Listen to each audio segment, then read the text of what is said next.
Thanks for clicking on this video. Let's talk a little bit about Lifetime Fitness, the healthy way of life company. Or is it? I worked for Lifetime Fitness for 5 years, from 2011 to 2016. When I started, I was a frontline team member.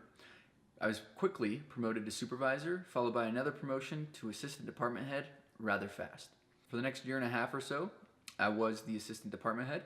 And then I left for about 6 months due to some personal reasons, which I'm happy to get into. And then I came back. And upon returning, I was a supervisor, and there was people in charge of me that I was in charge of before, which I had no problem working underneath them. I can take orders and I can do my job. After about 3 years of doing my job, me and one Carter Monty, the facility engineer at Lifetime Fitness, started butting heads. Prior to August 2016, when I became his manager, I had filed an HR complaint on him for harassment. He was basically going out of his way to bother me, call me out on the walkie-talkie, and just really ride me like he was trying to get me to quit. So I called HR and I filed a complaint. What happened next is pretty alarming to me. Mary Jo sent it down to Mark Savage. Mark Savage sent it to Steven Cutler, or Mary Jo sent it to Steven Cutler. I don't know who it came from because I wasn't in a position to check at the time. Next thing I know, I'm in the office with this individual, and my bosses are telling me that they need to make this go away because Steve told them to. So in this office, I'm told that I don't know how to do my job, and if I did my effing job, he wouldn't have anything to say to me. And he continued on for about 5 minutes until I finally removed myself from the room. I continued to work at Lifetime, and then I got promoted to his boss in August. Once I was promoted to his boss, Steven Cutler told me that he knows Carter and I have a healthy amount of conflict and don't work well together, and that there are some people you manage and others you don't. You don't manage Carter. So I was under the impression that he was going to be managing this individual. Even though he was my team member, the general manager for some reason was going to manage this guy. This guy, over the course of the next few years, used many derogatory remarks towards me, calling me things such as faggot, homo, motherfucking cocksucking motherfucker. And I have proof of all of this. I'm going to dive into it all and I'm going to let everything out. I've waited for the state to go ahead and do their investigation. It's been 1 year and 4 months and they've barely called one witness. I'm not going to stand by and let this continue. This isn't going to be swept under the rug. This is something that I still live with, I still fight with, and I still deal with every day. I took steps to try to stop this. I reported it to HR. I told Steve numerous times. I reached out to Terry Goldman, Steve's area director.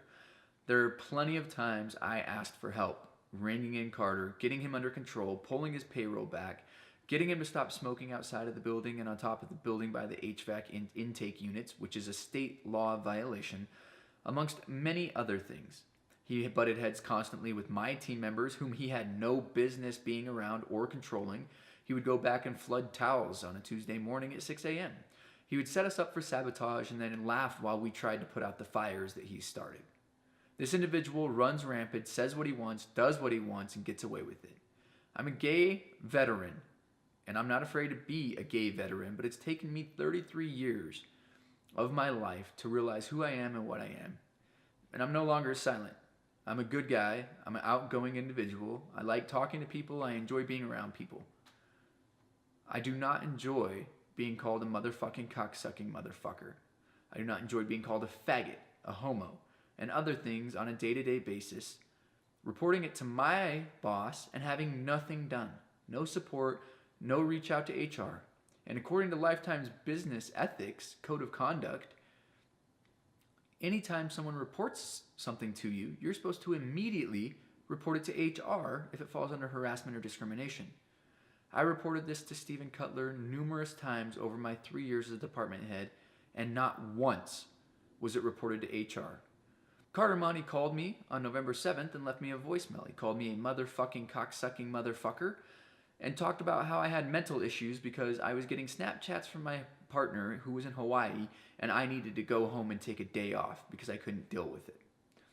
I reported this to my boss, Steven Cutler, and his boss, Terry Goldman, about a week later on the 15th of November. When I told them what was said, they didn't ask for a copy of the voicemail, they didn't ask for anything. Terry told me over Steve that this is not something they would fire someone over. This is coachable behavior. At that point, there was no reason talking it to them. I gave them over a week to report this to HR, as the code says you should, and they did nothing. On November 24th, I reached out to HR in an email and explained to them what was happening. That following Monday, I was pulled into Steve's office where he apologized for about 5 minutes, told me he didn't know what he did, laughed at me, and said sorry, because it was a blanket apology. He also went on for the next hour and 20 minutes or so with Terry Goldman to explain how it's his club and the HR does not just handle things, they let him investigate and he tells them what's going on. He also told me that he told HR that he wanted to reach out to me because he was blindsided by this and didn't know what was going on. Then he also continued to try and coax me over the course of an hour to keep it at a club level, which I refused to do. I kept asking him to keep it at a HR level. The smoking, which is a state law violation and also a policy violation of lifetime, the time card violations, which are a violation of lifetime, and then the harassment, the ongoing harassment that I had to put up with, which is a state law, federal law, and lifetime violation. I received zero support. He told me that we were going to take care of this harassment at an HR level. Eventually, he stuck to that, but he continued to try to get me to keep it at a club level and get me to agree to keep it at a club level. The next day, I get a call from HR. The last 9 minutes during this course of this call, he asks if I played the recording for them. I tell him no. Wants to know why. I tell him why, because they didn't ask. They didn't even want a copy of it. And then he asks me if he's smoking on property. I tell him yes and explain where. He says that should be a final. So he should have already been on a final 4 times that I've brought up to Steve and numerous times that other people had brought up to Steve. Carter was never put on a final for any of these actions. I was told I'd be part of this investigation and that I would be working with Steve and Carter on the time clocks and the smoking, and that the discrimination would be handled at the HR level, and I was okay with this. This didn't happen. 2nd and 3rd of December, I saw Steve in club. On Saturday, he was coming out of the spa getting his hair cut. I was coming out of the cafe doing my walkthrough. I said goodbye to him because he was leaving to Minnesota. He didn't mention anything about Carter or disciplining him or anything going on. 5 days later, on the 8th, I sent Steve an email.